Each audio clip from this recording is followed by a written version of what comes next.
এরকম আরেকজন মানুষ পাওয়া যাবে না যে তার মুখের প্রতিটি শব্দ প্রতিটি বাক্যকে সংরক্ষণ করা হয়েছে। এবং শুধুমাত্র তাই নয়, তার সে মুখ নিঃসৃত বাণীগুলো, তার সে কর্মকাণ্ডগুলোকে সংরক্ষণ করবার জন্য অনেকগুলো শাস্ত্র আলাদা আলাদা প্রণীত হয়েছে। রেজাল শাস্ত্র হয়েছে, হাদিস শাস্ত্র হয়েছে, হাদিসের মূলনীতি শাস্ত্র হয়েছে, শুধুমাত্র একজন মানুষের কথামালাকে সংরক্ষণ করবার জন্য। এই জিনিসগুলো তখনই সম্ভব হয়েছে যখন তার সে সাহাবীদের সাথে আচরণ এমন ছিল যে সাহাবীরা তার কথাকে পরিপূর্ণ মনোযোগ দিয়ে শুনতেন, তার পেছনে জীবন দিয়ে দিতেন। যে তিনি কি বলেছেন, তার মুখ দিয়ে কি বের হয়েছে, আমি জানি না যে পৃথিবীতে অন্য আরেকজন মানুষ পাওয়া যাবে কিনা, এমনকি অন্য কোনো নবী রাসূলও পাওয়া যাবে কিনা যে মুহাম্মদ সাল্লাল্লাহু আলাইহি সাল্লামের মুখ থেকে একটি বাক্য উচ্চারিত হয়েছে আর এটা সংরক্ষণ হয় নাই। এরকম আরেকজন মানুষ পাওয়া যাবে না যে তার মুখের প্রতিটি শব্দ প্রতিটি বাক্যকে সংরক্ষণ করা হয়েছে। এবং শুধুমাত্র তাই নয়, তার সে মুখ নিঃসৃত বাণীগুলো, তার সে কর্মকাণ্ডগুলোকে সংরক্ষণ করবার জন্য অনেকগুলো শাস্ত্র আলাদা আলাদা প্রণীত হয়েছে। রেজাল শাস্ত্র হয়েছে, হাদিস শাস্ত্র হয়েছে, হাদিসের মূলনীতি শাস্ত্র হয়েছে, শুধুমাত্র একজন মানুষের কথামালাকে সংরক্ষণ করবার জন্য।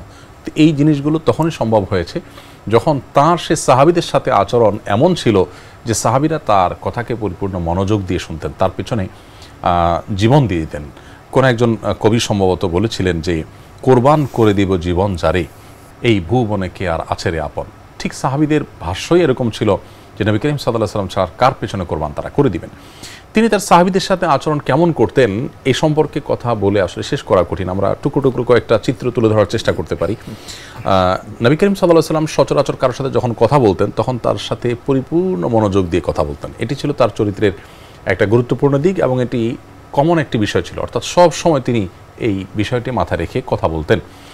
আজকাল যেরকম দেখা যায় বা অনেক সময় যেটা দেখা যায় যে মানুষ কারোর প্রতি অবজ্ঞা দৃষ্টিতে অথবা তার প্রতি কিছুটা গুরুত্বহীনতার দৃষ্টিতে মানসিকতা নিয়ে একটু কাজ করে তার কথা শোনা বা আর চোখে কথা শোনা, পূর্ণ মনোযোগ না দেওয়া, যেটা কিছুটা ভদ্রতা পরিপন্থী, নবী সাল্লাল্লাহু আলাইহি ওয়াসাল্লাম সেটা কখনো করতেন না। তার সাহাবীদের সাথে যার সাথে যখন কথা বলতেন তাকে তিনি পরিপূর্ণ মনোযোগ দিয়ে কথা বলতেন। এত বেশি মনোযোগ দিতেন আর এতটাই আন্তরিকতা ছিল তার মধ্যে যে এটাতে কোনো মেকি ভাব ছিল না, এটা ছিল পরিপূর্ণই তার রিয়েল এবং এটা তার প্রকৃতি। যার কারণে সাহাবীদের প্রত্যেকেই মনে করতেন যে নবী সাল্লাল্লাহু আলাইহি ওয়াসাল্লাম আমাকে সবচেয়ে বেশি ভালোবাসেন, অর্থাৎ কারোর প্রতি ভিন্ন কোনো আচরণ ছিল না। প্রত্যেকটা মানুষ, প্রত্যেক সাহাবীদের সদস্য মনে করতেন যে নবী সাল্লাল্লাহু আলাইহি ওয়াসাল্লাম আমার মতো ভালোবাসা আর কাউকে দেন না, তিনি সবচেয়ে বেশি আমাকে স্নেহ করেন, আমাকে ভালোবাসেন। এটা ছিল তার সাহাবীদের সাথে আচরণ একটা আরেকটা চিত্র। এবং বিভিন্ন হাদিস থেকে আমরা জানতে পারি যে নবী সাল্লাল্লাহু আলাইহি ওয়াসাল্লাম কিন্তু তার সাথে থাকা সাহাবীদেরকে সাথে নিয়ে বসে খাবার খেতেন।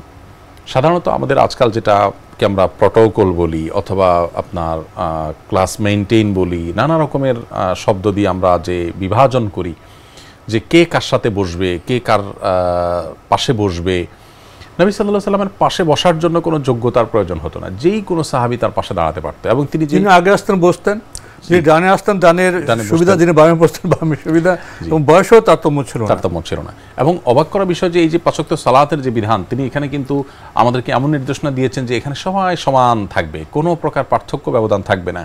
আপনি কোনো অফিসে গেলে সেখানে যেরকম আপনাকে প্রটোকল মেনটেন করতে হয়, মসজিদে কিন্তু কোনো সেরকম প্রটোকল নেই। আপনি সেখানে একেবারে একজন রাজার পাশাপাশি একজন সাধারণ দিনমজুর দাঁড়াতে, যিনি আগে আসবেন তিনি আগে বসবেন, কোনো প্রকার ব্যবধান পার্থক্য নেই যে অমুকের পাশে অমুক দাঁড়াতে পারবে। সামনের শ্রেষ্ঠ উদাহরণ এই তো নবী করিম সাল্লাল্লাহু আলাইহি ওয়াসাল্লাম তার সাহাবীদের সাথে এরকম আচরণ করতেন যে তাদের মধ্যে কোনো প্রকার পার্থক্য বা ভেদাভেদ করতেন না।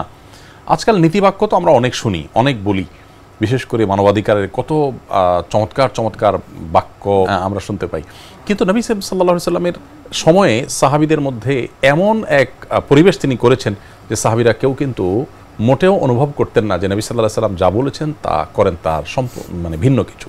আমার মনে হয় যে আজও আমরা যারা আমাদের অধীনস্থদের সাথে চলি, সমাজের মানুষের সাথে চলতে হয়, প্রতিবেশীর সাথে উঠা বসা করতে হয়, নবী সাল্লাল্লাহু আলাইহি ওয়াসাল্লাম তার সাহাবী এবং সহচরদের সাথে যে আচরণ করতেন সেটি আমাদের যাপিত জীবনের প্রত্যেকটা ক্ষেত্রে চর্চা হওয়া উচিত। শুনছিলাম, মুগ্ধ হচ্ছিলাম, আগ্রহ ছিল শোনার। সময় বলছে আজকে এখানেই শেষ করুন, পরবর্তীতে শোনা যাবে, তো শেষ করছি। আপনাকে অনেক ধন্যবাদ। আপনাকে অনেক অনেক ধন্যবাদ। প্রিয় দর্শক, আমরা দেখছিলাম এনটিভি আয়োজিত এবং লাভ হলো নিবেদিত টক শো আলোকপাত। আমাদের আজকের বিষয় ছিল অনুপম আদর্শ। আমাদের অনুষ্ঠান আপনারা এনটিভি অনলাইনেও দেখতে পারবেন, ভিজিট করুন www.ntvbd.com। এছাড়া ইউটিউবে এবং আমাদের ভেরিফাইড ফেসবুক পেজে অনুষ্ঠান দেখতে পারবেন। সাহাবীদের সাথে বন্ধুদের সাথে, সহকর্মীদের সাথে নবী ইসলামের যে আচরণ আমরা কিঞ্চিত আলোকপাত করার চেষ্টা করছি। কিছুটা জেনেছি, জানার আরও অনেক বিষয় বাকি রয়েছে। আশা করি সামনে সে বিষয়গুলো আপনাদের সামনে আমরা তুলে ধরার চেষ্টা করব। মহান আল্লাহ আমাদের সবাইকে নিরাপদে রাখুন, রাখুন শান্তিতে। আসসালামু আলাইকুম।